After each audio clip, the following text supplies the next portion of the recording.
अस्सलाम वालेकुम, आप देख रहे हैं सेठी से सवाल। मैं हूँ सैयद आयशा नाज, मेरे साथ मौजूद है नजम सेठी साहब। अस्सलाम वालेकुम। सेठी साहब, 27 अमेंडमेंट के आफ्टर शॉक्स का सिलसिला जारी है और टेबल पर इतनी बड़ी खबरें हैं, इतनी ब्रेकिंग न्यूज़ हैं, इतनी टॉप स्टोरीज हैं कि मुझे समझ नहीं आ रहा कि कहाँ से शुरू करूँ और कहाँ ख़त्म। अच्छा। तो मैं आपके सामने रख देती हूँ दो क्यू कार्ड्स रख देती हूँ। अच्छा। एक बड़ी खबर जिसने सुर्खी बनाई, जो एक्सपेक्ट नहीं किया जा रहा था। 26 अमेंडमेंट जैसे ही आई तो ये एक्सपेक्ट किया जा रहा था कि भाई इस्तीफे आ सकते हैं, नहीं आए, ठहरे रहे, कुछ डटे रहे, अदलिया में मुजाहमत के इस्तारे समझे जाते रहे, अतर मिनल्ला साहब और जस्टिस मंसूर अली शाह साहब। इसके अलावा भी कुछ जजेस हैं, उनके बारे में आप बताएंगे कि इस्तीफे और आ सकते हैं। नहीं, उन्होंने आज रिजाइन कर दिया है, लेकिन ऐसे में उनका मुतालबा भी पूरा कर दिया गया फुल कोर्ट बुलाने का। फुल कोर्ट इजलास भी तलब कर लिया गया, लेकिन इस्तीफे आ गए। अब आपसे ये जानना है कि ऐसा उन्होंने इस वक्त क्यों किया। इसके अलावा जो दूसरी बड़ी खबर है वो है कि अब 27 अमेंडमेंट जो है वो प्रेसिडेंट के सिग्नेचर्स के बाद आइन का हिस्सा बन चुकी है और ऐसे में जो आर्मी एक्ट तरमीमी बिल है वो भी नेशनल असेंबली में पेश कर दिया गया। उसमें मुद्दत की बात भी हो गई और नोटिफिकेशन की भी बात हो गई और कुछ और ओहदों की भी बात हो गई। तो आप किससे पहले बात शुरू करना चाहेंगे? देखिए, ये जो 27th अमेंडमेंट है ये तो 3-4 दिन से चल रहा है ना। अच्छा। और कल से पहले पिछले हफ्ते भी हमने बता दिया था कि 27th क्या होगा, उसके बाद वो आया वैसे ही हुआ। तो इसमें जो लेटेस्ट तो यही है ना कि आखिरी वक्त पे उन्होंने कुछ छोटी मोटी और ट्वीक्स की है जी। तो मेरा ख्याल है इससे अहम ज़्यादा खबर है कि सुप्रीम कोर्ट में क्या हो रहा है। एक तो ये जो रेजिग्नेशंस आए हैं 2 जजेस के, दूसरा ये कि चीफ जस्टिस साहब ने फुल कोर्ट बुला लिया है। अच्छा। हाँ। आप इससे शुरू करें? तो मेरा ख्याल है इससे शुरू करें, ये आज की खबर है ना। हाँ, बाकी खबरें तो कल परसों की है ना। हाँ, तो यहाँ ये सवाल पैदा होता है कि पहले लेटर लिखना कि फुल कोर्ट बुलाया जाए और इस पर अदलिया बैठे। ये अदलिया पर बहुत बड़ा वार है, आईनी जमहूरियत पर बहुत बड़ा वार है, गहरा घाव है, और फिर रिज़ाइन कर देना, इसका क्या मतलब? देखिए, डिमांड ये थी कि फुल कोर्ट बुलाया जाए जी, और फुल कोर्ट बुलाया नहीं जा रहा था। और ये तवक्को थी कि कुछ जजेस की ये कोशिश है कि फुल कोर्ट जब होगा तो फिर हम शोर डालेंगे वहाँ और वहाँ लेन देन होगी, ठीक ठाक शोर शराबा होगा, ठीक ठाक हेडलाइंस होंगी, और उसके बाद फिर हम, अगर हमारी बात ना मानी गई या इम्पैक्ट क्योंकि काफ़ी हो जाएगा, शायद गंद भी पड़ जाए, शायद डिविजन्स हो जाएं, तो फिर हम देखेंगे कि रिज़ाइन करना है या लड़ाई करनी है। ठीक, ये इसलिए ये कहा जा रहा था कि फुल कोर्ट बुलाया जाए, फुल कोर्ट बुलाया जाए, क्योंकि उसे पता था 3-4 लोग जो हैं जिन्होंने पहले भी ख़त लिखे थे और उसका उनकी जो व्यूज़ थी वो पता चल गई थी, वो क्या चाहते हैं और क्या नहीं चाहते। तो इसलिए ख़त लिखे गए, रेजिग्नेशन तैयार करके रख लिए गए। अच्छा। मगर दिए नहीं। आज क्या हुआ कि रेजिग्नेशन भी दे दिए गए प्रेसिडेंट साहब को, दो जजेस ने, और उधर से चीफ जस्टिस साहब अफरीदी साहब ने फुल कोर्ट भी बुला लिया। तो अच्छा, अब बड़ी इंटरेस्टिंग बात यह है, मैं जो आपसे कहने वाला हूँ कि क्या बात है कि फुल कोर्ट पहले नहीं बुलाया जी, क्यों आज बुलाया? क्या बात है कि रेजिग्नेशंस आ गए हैं कि इंतज़ार क्यों नहीं किया कि फुल कोर्ट होगा तो फिर शोर शराबा करके रिज़ाइन करें? देरीना मुतालबा पूरा होने जा रहा है। मैं ये समझता हूँ कि पहले इंडिकेशन ये थी कि शायद फुल कोर्ट नहीं बुलाया जाएगा, तो उन्होंने अपने रेजिग्नेशन दे दिए, खत वत तो लिख दिए थे पहले उन्होंने, रेजिग्नेशन दे दिए। मैं समझता हूँ जैसे ही रेजिग्नेशन मिले हैं, अच्छा, तो फिर सोचा कि अब हम फुल कोर्ट बुला सकते हैं, क्योंकि अब शोर शराबा नहीं होगा। जो शोर शराबे वाले हैं वो तो उसमें हिस्सा नहीं लेंगे। अब जस्टिस मंसूर और जस्टिस अतर मिनल्ला तो अब नहीं होंगे फुल कोर्ट में, और नाम नहीं है, वो करेंगे। अब मेरा ख्याल है एक आध नाम और है, हो सकता है वो भी शायद आज ही रेजिग्नेशन आ जाए उनका। ये timing is very important. They were waiting कि फुल कोर्ट अनाउंसमेंट हो, वो हो नहीं रही थी। देन दे थॉट कि अब होनी नहीं है तो हम कर देते हैं, बिकॉज अब और क्या रह क्या गया है, अमेंडमेंट तो पास हो गई है, प्रेसिडेंट साहब ने साइन कर दिए थे ना जी, तो फिर रह क्या गया था। हाँ। अच्छा, बड़ी चंबे की बात इसमें यह है कि इससे पहले जब भी जस्टिस मंसूर अली शाह कोई लेटर लिखते थे वो मीडिया को पहले मिल जाता था, और बकौल अपोजिशन के, उनकी अपोजिशन के कि वो खुद लीक करते हैं, और वो मीडिया की जीनत बन जाता था। रेजिग्नेशंस क्या पहले से लिख दिए गए थे लेकिन भिजवाए नहीं गए थे? खबरें ये लीक हुई थी कि हम रिज़ाइन करेंगे। हम सबको पता था कि ये रिज़ाइन करेंगे, बिकॉज ये रह नहीं सकते थे ना इस किस्म के माहौल के अंदर जहाँ उन्होंने इतने एतराज़ किए थे, तो वो रह नहीं सकते थे। Question was when will they resign जी, तो वो अब पता चल they were waiting for the full court. कि वो अगर होता है तो we will do it after the full court.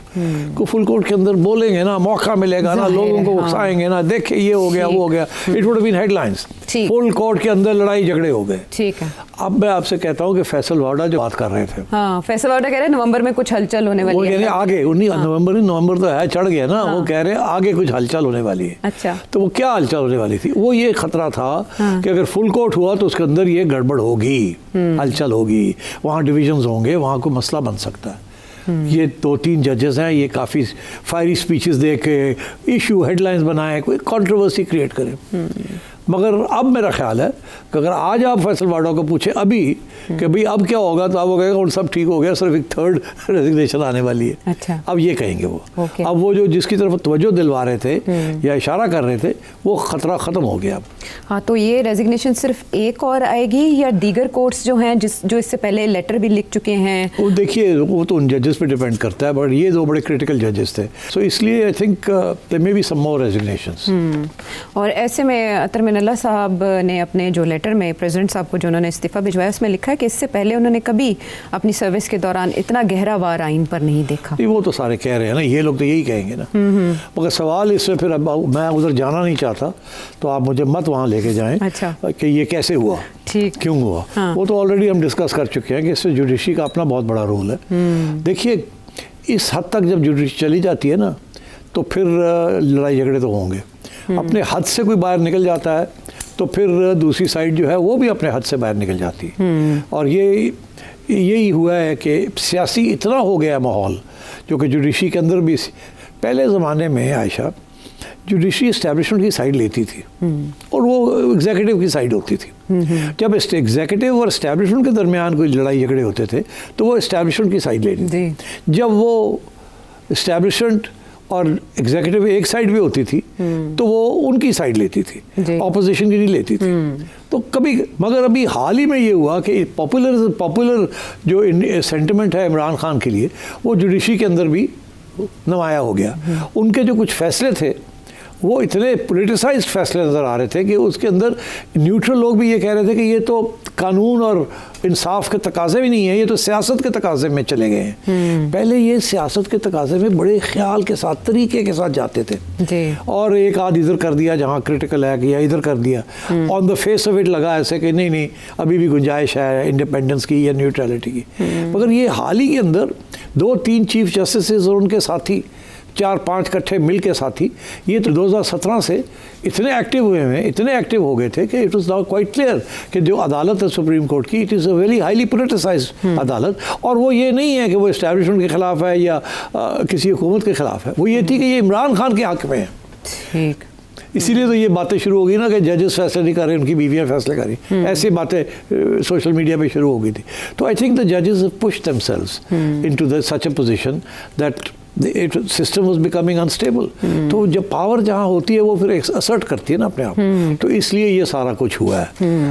इसमें तो ये आई थिंक मैं एक बहुत सीनियर एडवोकेट से बात कर रहा था जो जिनका सियासी ताल्लुक है, तो वो मुझे बता रहे थे, उन्होंने कहा जी कि आई लेड दी लॉयर्स मूवमेंट का मैं हिस्सा था, हमने सब कुछ किया था, मगर इवन हम तो कुछ और सोच रहे थे, आज़ादी होगी, इनकलाब आएगा। इनकलाब क्या है, यहाँ तो कुछ और हो गया। तो मैं खुद मायूस हूँ कि हमारे जजेस ने किया क्या है उस आज़ादी के साथ जो हमने इनको दिलवाई थी। तो देव डिस्क्रेडिटेड देमसेल्व्स।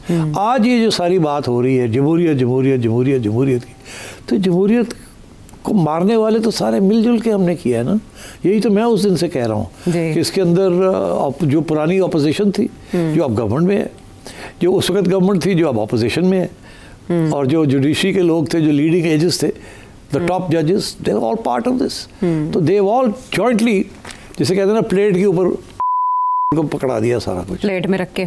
तो अब इसके मतलब है कि अब अदलिया से आवाज़ें नहीं आएंगी जो पहले आती रही हैं। अब नहीं आएंगी, अब नहीं, उस किस्म की आवाज़ें बिल्कुल नहीं आएंगी, आप देख लीजिएगा। ठीक, और अब फुल कोर्ट की गुत्थी भी आपने सुलझा दी कि अगर तलब भी किया गया तो किन वजूहात की बिना पर ये इजलास बुलाया गया है।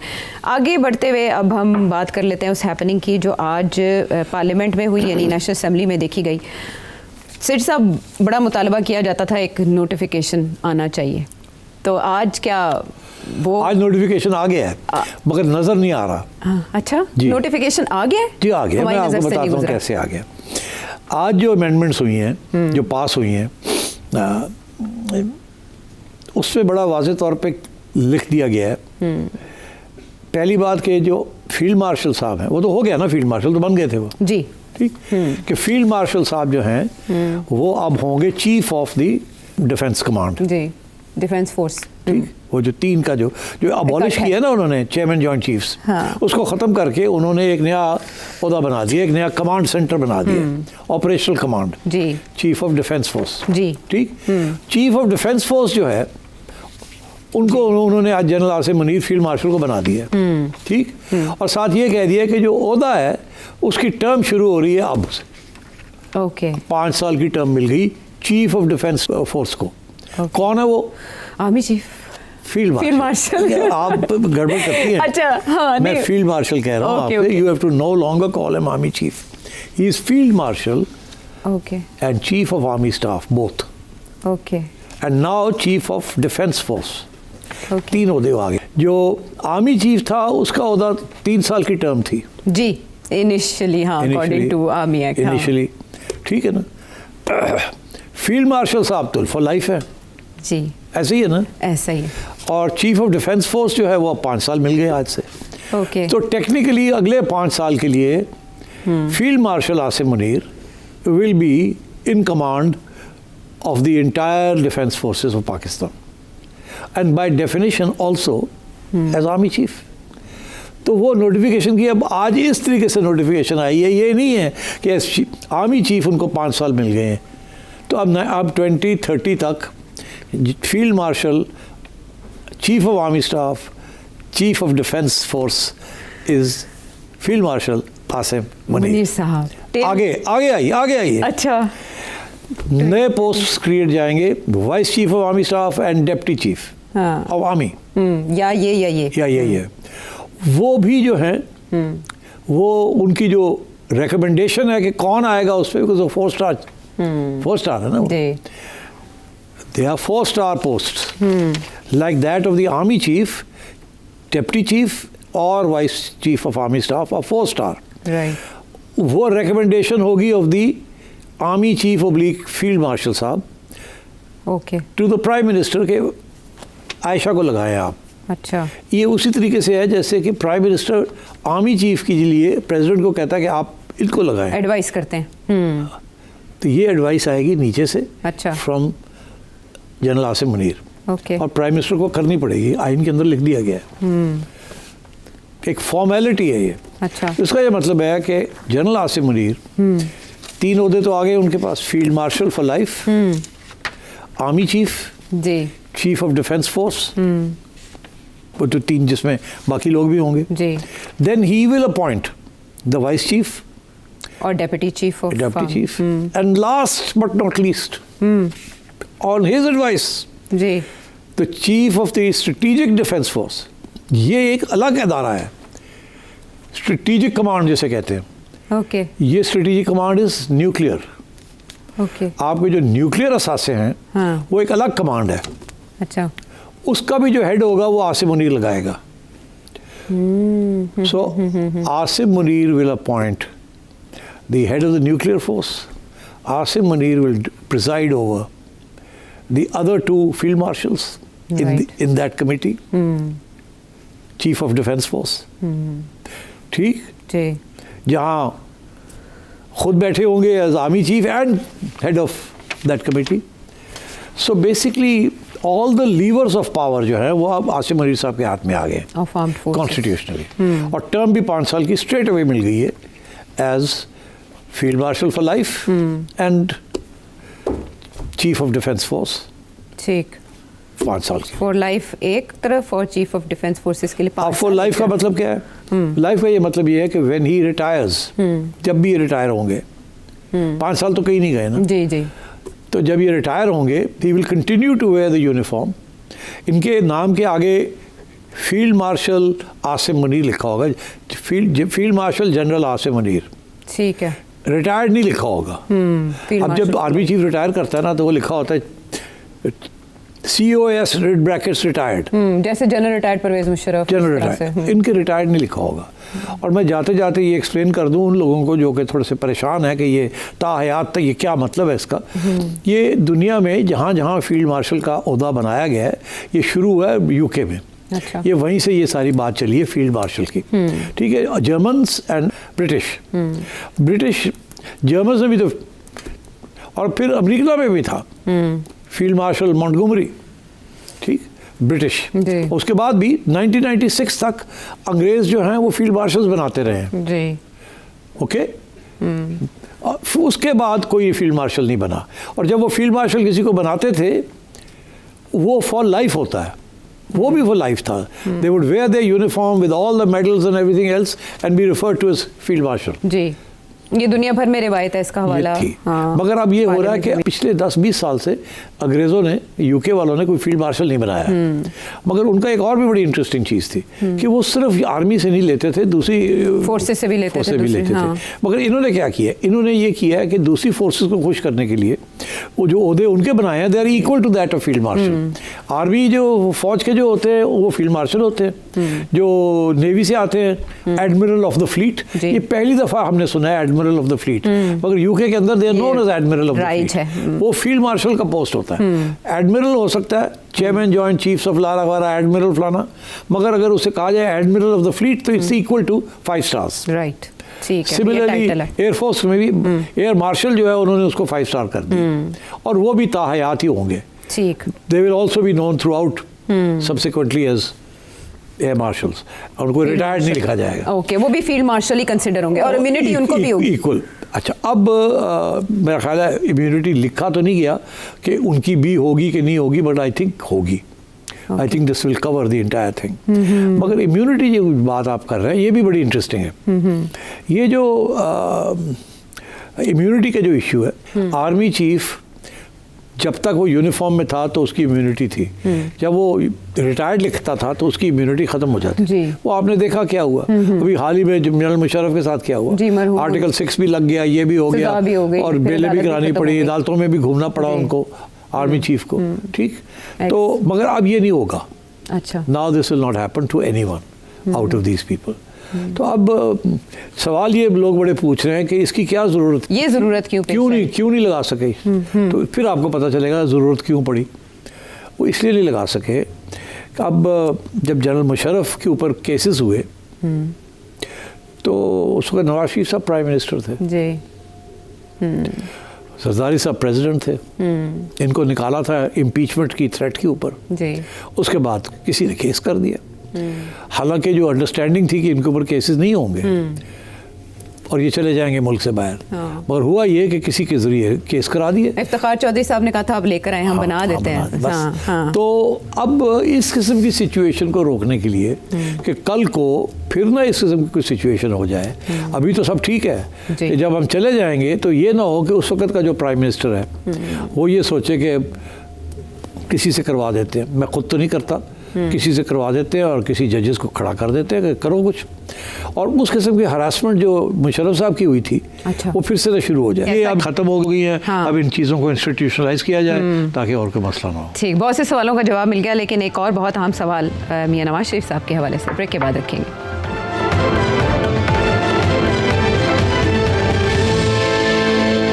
Welcome back to the show. ऐसे में सबसे बड़ी हैरानी जो सबको हुई, वोट को इज्जत दो का नारा लगाने वाले नवाज शरीफ साहब रूनुमा हुए। इससे पहले वो कोई इतनी पार्लियामेंट सेशन को अहमियत नहीं देते, गालिबन रिपोर्टेडली चौथी बार वो असेंबली सेशन अटेंड कर रहे थे, और इस तरमीम के मौके पर उनका वोट क्या इतना ही ज़रूरी था? वो आए या लाए गए? नवाज शरीफ साहब को कोई नहीं ला सकता, वो आए। पहली बात तो ये आप समझ लें इस बात को। अच्छा। दूसरी बात, एक और गलत फहमी है, उसको भी दूर कर दें कि मियाँ साहब दिली ख्वाहिश उनकी जो भी हो कि जो हुआ ठीक हुआ, नहीं हुआ कैसे हुआ, कौन, ये सारी बातें दिल की बातें उनकी। अच्छा। दिल तो ये था कि मैं खुद प्राइम मिनिस्टर बनूं, वो तो हुआ नहीं। उसके बाद फिर बहुत से कॉम्प्रोमाइज़ करने पड़े। जब आप एक बड़ा कॉम्प्रोमाइज़ हो जाता है तो उसके बाद फिर छोटे कॉम्प्रोमाइज़ के बाद के रास्ते खुल जाते हैं ना। आदत हो जाती है। वो नहीं, आदत की बात नहीं है, रास्ता कोई नहीं होता। अगर आप वो नहीं करेंगे तो बड़ा कॉम्प्रोमाइज़ भी आपके गले पड़ जाएगा। तो वंस यू डिसाइड कि हमने रहना है इस कोर्स पे, ओके, तो फिर उसके बाद ये सारी चीज़ें करनी पड़ती हैं। तो इसलिए ये कॉन्स्टिट्यूशनल अमेंडमेंट जो है, ये जैसे इनका फैसला हुआ कि हाँ ये अब करना पड़ेगा हमें, और कोई चारा नहीं है। मियाँ साहब ज़हन में बड़े क्लियर हैं, दिल में जो भी वो सोचते हों कि क्या कहाँ गया चार्टर ऑफ डेमोक्रेसी, कहाँ गई कॉन्स्टिट्यूशन, कहाँ गई वो मेरी ख्वाहिशें कि सिविलियन सुप्रीमेसी हो। मैं तो 3 दफ़ा गया बिकॉज मैं वो चाहता था। अब सिचुएशन बहुत आगे बढ़ चुकी है। अब जैसे कहते हैं पंजाबी कहते हैं कौड़ा घुट करना पड़ेगा। अब कौड़ा घुट का मतलब है कि भरा रहे प्राइम मिनिस्टर, धी बने चीफ मिनिस्टर और आगे जाके प्राइम मिनिस्टर बने, कोई चारा नहीं है और there is no way out.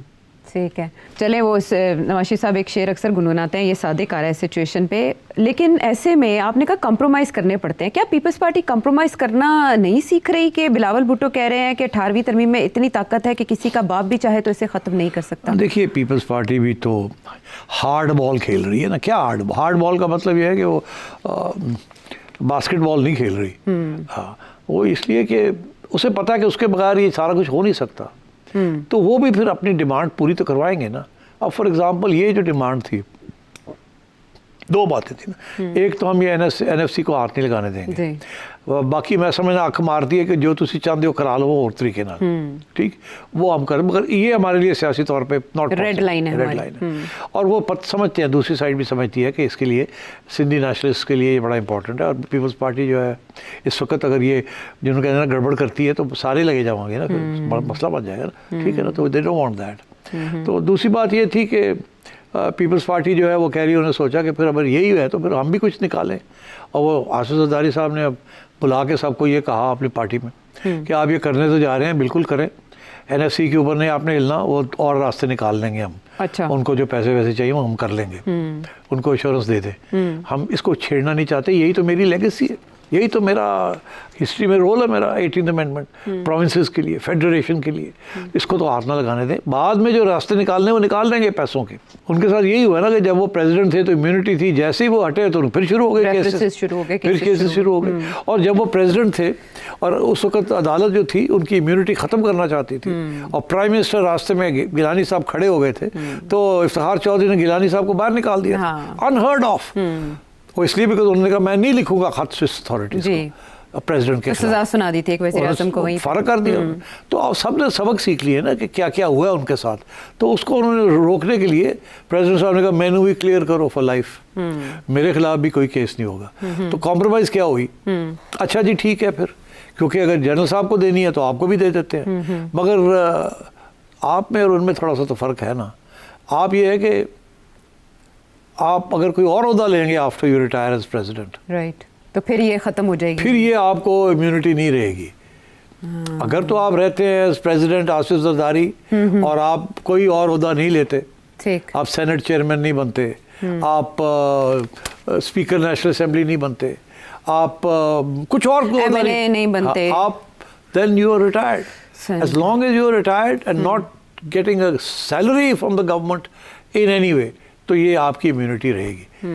तो उनको भी थोड़ा सा उसमें उन्होंने क्वालिफाई कर दिया कि एक सूरत में आपकी इम्यूनिटी नहीं होगी, वो ये होगी कि अगर कोई और आप ओहदा लेते हैं आफ्टर प्रेसिडेंट तो फिर ये इम्यूनिटी नहीं रहेगी। तो लेकिन इस पे तनकीद क्यों हो रही है? उलमाए किराम क्यों ताहयात इस्तिस्ना की बात करते हुए कहते हैं कि आइन और शरीयत, ये शरीयत के खिलाफ है? अब आप मुझे ऐसे एरिया में ले जा रही हैं जहाँ मैं जो कहूँगा वो आपको पसंद नहीं आएगा। अच्छा। या कुछ लोगों को नहीं आएगा, मैं बता देता हूँ। हाँ। देखिए ये जब बात होती है ना रसूल सल्लल्लाहु अलैहि वसल्लम की, उसके रियासत मदीना क्या थी?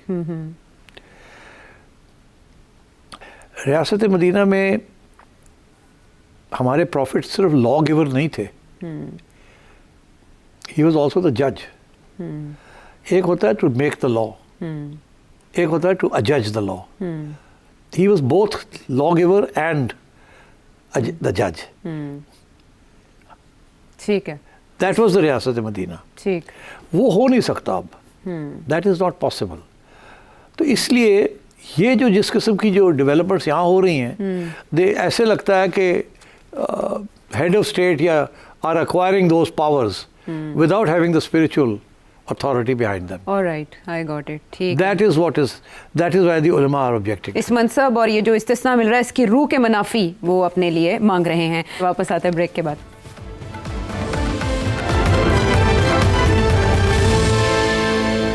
शो में साथ देने का शुक्रिया। और एक और मामला जो बहुत हाथ से निकल चुका और नाजुक हो चुका है, इस्लामाबाद में हुआ एक अटैक जिसमें शहादतें हुई और दूसरी तरफ वाना में भी हमने एक हमला देखा जिसके बारे में मोहसिन नकवी साहब ने हमें बताया कि उसके ताने बाने कहाँ से मिलते हैं और जाहिर है वो अफगानिस्तान के अलावा या TTP के अलावा कोई और हो नहीं सकता और उसके पीछे जो भारत का हाथ है वो तो मौजूद है। वज़ीर दाखिला ने सेनेट में इस पर इज़हार ख्याल करते हुए बताया कि इस सिलसिले में फील्ड मार्शल क्या किरदार अदा कर रहे हैं, जो श्रीलंकन टीम ने अचानक फैसला किया था।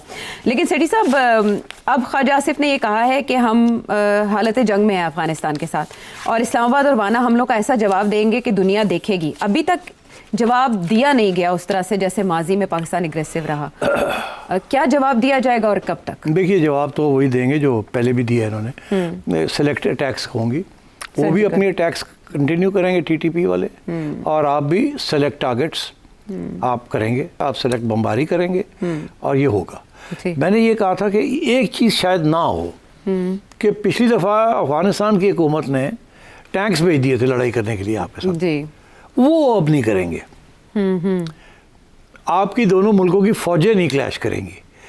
अच्छा, उधर की तरफ से TTP लगी रहेगी, आपकी तरफ से आपकी इंटेलिजेंस एजेंसियां inside Pakistan and across the border select operations करेंगे। राइट, वो कंडेम करेंगे, आप कंडेम करेंगे TTP को, वो आपको कंडेम करेंगे, and this will go on until the next round.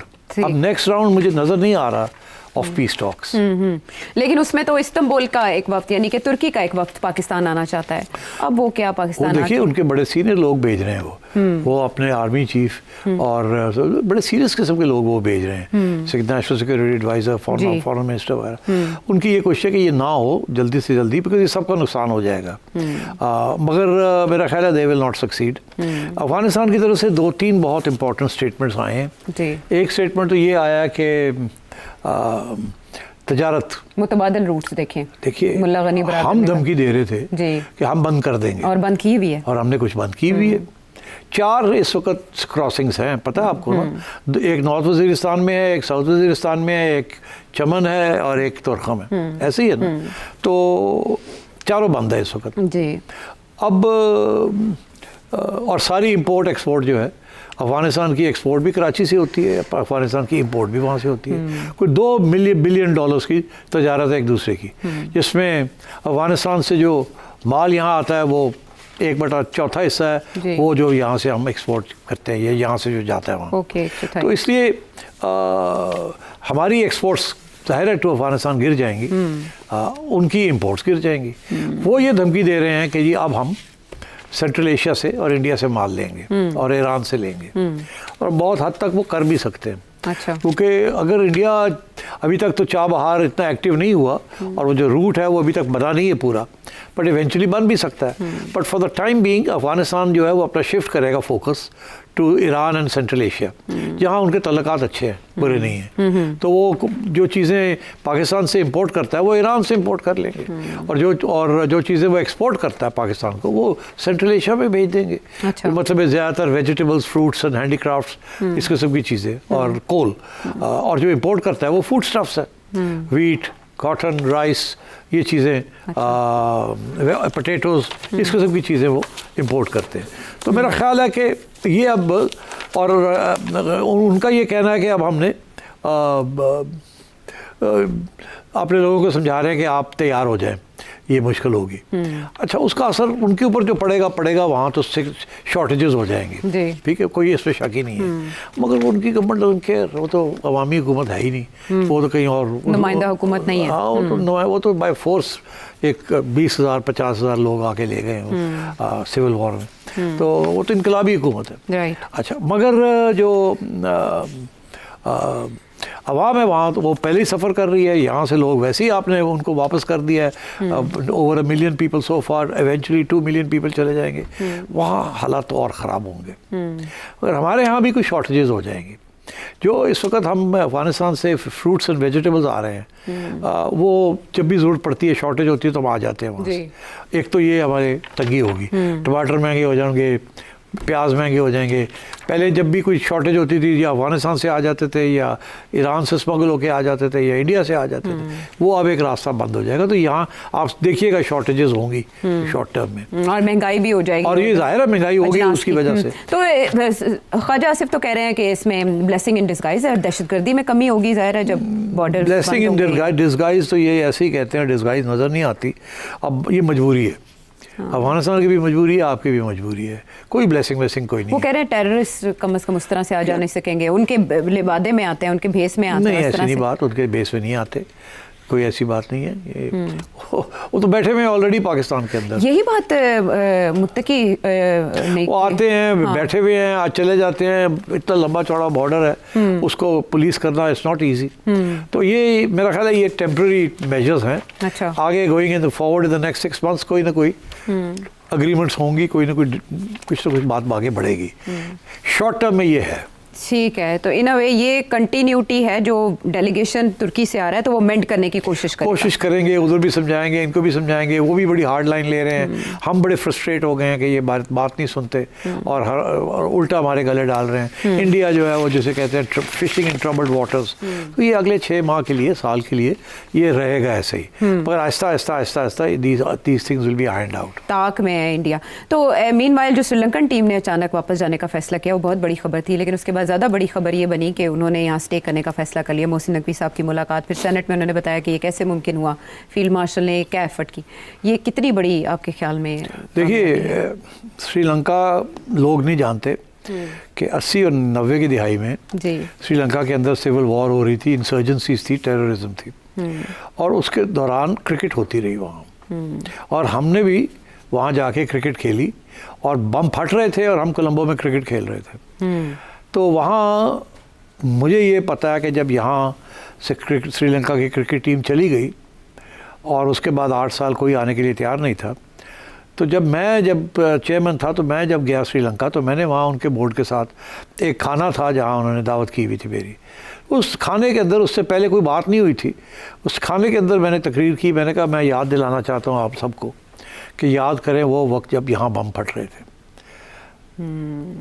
उस वक़्त गवर्नमेंट ने ये फ़ैसला किया और क्रिकेट बोर्ड ने ये फ़ैसला किया कि हम अपनी टीम भेजेंगे, और आपका मौक़िफ़ भी यही था कि हम टेररिज्म को डिफीट करेंगे बाय शोइंग कि कितने मुस्बित, तो हम तगड़े हैं, इकट्ठे हैं, और we will not allow cricket to be, क्योंकि ये एक मेटाफर है, ये एक इशारा है कि हम नहीं डरते आपसे, हम ज़िंदगी अपनी बरकरार रखेंगे।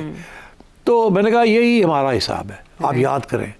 जब ये मैंने वहाँ बात की तो तालियां वालियां बजी। उसके बाद मुझे चेयरमैन जो है उन्होंने मुझे अलग ले गए, कहने लगे आपने बड़ी बात की, बड़े इमोशनल बात थी। बिल्कुल आप सही कह रहे हैं, मैं अभी अनाउंस करता हूँ कि हम आपको एक टीम भेजेंगे 1 दिन के लिए, ताकि ये आपका मसला हल हो। तो that is how it came back.